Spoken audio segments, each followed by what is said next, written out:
Moikka moikka ja tervetuloa mun kanavalle. Mun nimi on Jarno ja tää kanava on Easy Finnish. Ja hei, aluksi mun täytyy kiittää teitä uusia seuraajia, vanhoja seuraajia ja kiitos kun olette liittyneet minun kanavalle. Täällä on muutamia jäseniä. Kiitos tuesta. Ja on todella mukavaa tehdä videoita teille, koska te opitte kuitenkin aina vähän suomen kieltä näistä videoista ja kun te kuuntelette minun tarinoita, niin te opitte ihan tiedostamatta suomen kieltä. Luette ja kuuntelette, niin te opitte todella paljon. Tai sanotaanko, että te omaksutte suomen kieltä tiedostamatta, kun te katsotte minun videoita ja kuuntelette ja luette tekstityksiä. Mutta hei, mun täytyy oikeasti sanoa yksi mielenkiintoinen juttu. Tuolla on kirjahylly. Se ei ole mikään iso kirjahylly, se on tommonen aika pieni kirjahylly, mutta siellä on mulle tosi tärkeitä kirjoja. Ja sitten tuolla ylhäällä on Turtles, tommosia figureita, hahmoja. Ja nekin on ollut joskus minulle tosi tärkeitä. Ja noilla minä en ole leikkinyt paljoa, mutta kun olin lapsi, niin leikin tuollaisilla samankaltaisilla hahmoilla, Turtles-hahmoilla. Mutta tuolla kirjahyllyssä on siellä on jotain mielenkiintoista. Mä näytän sen kohta teille. Mutta miksi minä teen tällaisia videoita? Miksi minä olen kiinnostunut kielistä? Se on varmaan joku juttu ehkä lapsuudesta, koska mä asuin Ruotsissa, minä synnyin Ruotsissa. Siellä omaksuin ruotsin kieltä, puhuin sitä vähän vanhempieni mukaan. Sitten kun olin 5-vuotias, niin me muutettiin Suomeen. Ja sen jälkeen minun elämässä ei ollut ruotsia, paitsi sitten koulussa. Ja se on aina ollut sellainen ihmeellinen juttu minun päässä, että miten me opitaan, miten me omaksutaan kieltä. Ja nyt vasta näin yliopisto-opiskelijana ja itse kieliä opiskelleena näin aikuisiällä, niin olen alkanut ymmärtämään enemmän, koska olen tutustunut Stephen Krassenin hypoteeseihin, sitten olen paljon lukenut miten se lausutaan? Chomskin teorioista. Ja Stephen Krassen paljon puhuu Chomskista. Anteeksi, nyt mun lausuminen on... En ole omaksunut tarpeeksi. Ja sitten myös Penny Masonin töihin ja hänen tapansa opettaa kieltä olen tutustunut. Ja myös ranskan kielessä Alice Ayelin tapaan opettaa. Niin itse olen nytten alkanut tutkimaan asioita. Koska olen yliopistossa, niin siellä vaaditaan hieman sellaista pientä tutkimusta. Että tehdään tutkimuksia. Ja nytten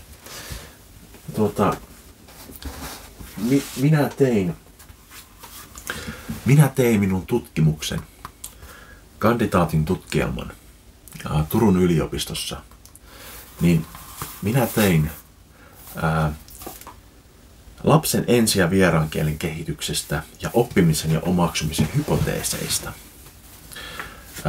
Oppimisen ja omaksumisen hypoteeseista, niin juuri Stephen Krassenin hypoteeseista. Ja tämä on tämmöinen pieni tutkielma, tämmöinen katsaus teorioihin ja siihen, miten lapsi omaksuu vierasta kieltä, ensikieltä, miten me opitaan ja omaksutaan kieltä. Ja tämä on minun tosiaankin kandidaatin tutkielma nytten, mikä on julkaistu, ja se löytyy myös internetistä. Mä laitan linkin tonne alas, niin voit mennä katsomaan se. Tämä on suomeksi kirjoitettu. Ja kirjoitan täällä vieraan kielen oppimisesta, omaksumisesta, eri teorioista, kriittisestä iästä, hieman speech learning-hypoteesista, affektiivista filteristä, jos se näkyy, en mä tiedä näkyykö se, mutta tein tällaisen lopputyön tutkielman ja olen tosi paljon kiinnostunut siitä, että miten sitä kieltä omaksutaan ja miten meistä voi tulla kaksikielisiä. Kaksikielisyys on tavallaan enemmän normaalia kuin yksikielisyys. Ja itselläni on tosiaan sieltä lapsuudesta jäänyt sellainen niin kuin ajatus siitä, että aikuisellakin ihmisellä täytyy olla mahdollisuus samanlaiseen kielen omaksumiseen kuin lapsella. Meidän aivot vielä, niiden pitää pystyä samaan. Ihan luonnollisesti. Ja sen takia minä uskon vahvasti siihen, että sillä comprehensible input niin kuin hypoteesilla on paikkansa tässä kielen opiskelemisessa. Poissulkematta tietenkään kielioppia, ei tietenkään.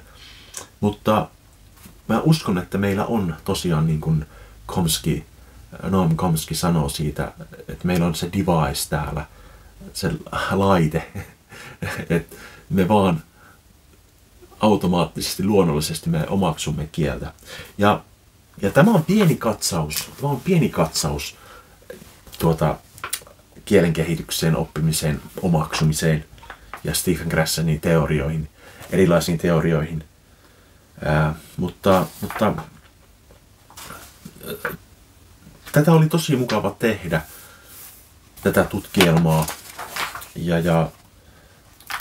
Ja minun mielestä tämä on nytten jotain sellaista isoa omassa elämässä, että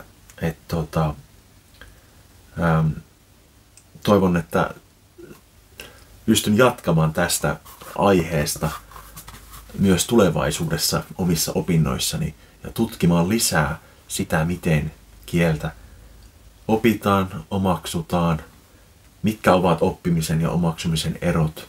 Kirjoitan niistä kanssa täällä. Mutta joo, tämä on ladattavissa jokaiselle, mistä linkin tonne alas, niin voit mennä lataamaan ja lukemaan. Se ei ole tietenkään täydellinen, heti sieltä huomaa joitakin virheitä, mutta kuitenkin se on valmis työ ja olen tosi onnellinen, että olen saanut tällaisen tehtyä. Mutta täytyy sanoa, että Easy Finnish-kanava, niin olen tehnyt tänne tosi paljon materiaalia.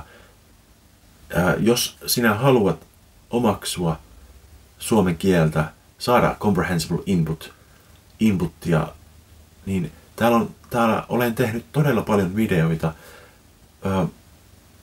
Voit ajatella, että vaikka joka päivä kuuntelisit vaikka puoli tuntia, katsosit muutamia videoita, niin minä uskon, että puolen vuoden päästä, kun katsot videoita, katsot saman videon parikin kertaa, luet tekstityksiä, niin omaksut todella paljon suomen kieltä ja kehityt.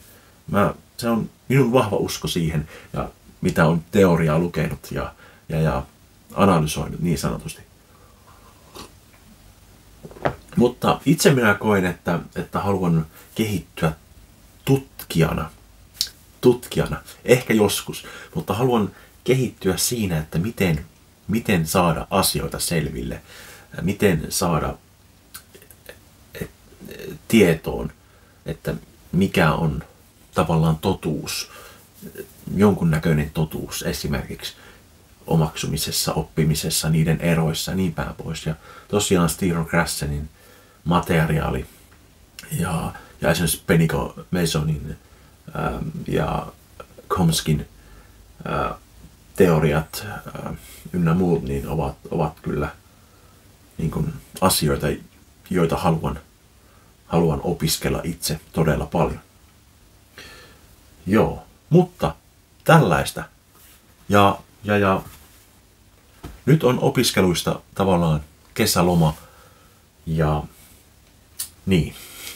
Ja ensi vuonna jatkuu opinnot sitten Turun yliopistossa. Mutta ei kai tässä. Hei. Tykkää, kommentoi. Käy lukemassa mun kandidaatin tutkielma. Mä laitan linkin tonne alas. Alright, noniin. Juu, moi moi.